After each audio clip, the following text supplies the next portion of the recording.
scatter lock lagi satu pula, L9 reverse sensor, tapi dia tak ada indikator lah. Dia jar buzzer dengan sensor 2 point.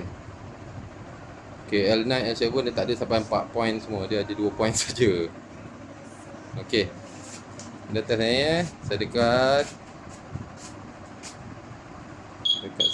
dia kelip, dia kelip lah. Dia buzzer double macam biasa lah.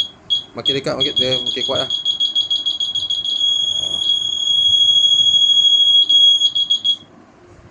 Okay, dekat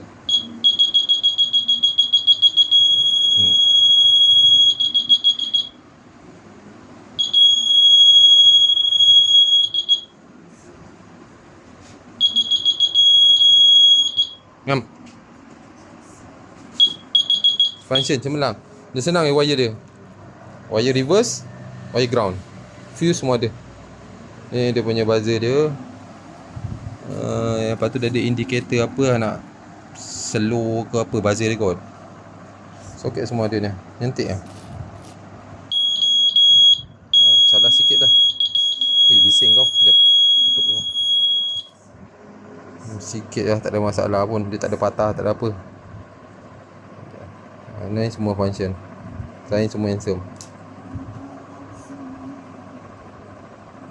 Okay. Ni bukan patah dia bergeser dekat afkat dekat bumper. Okay, berminat Roger.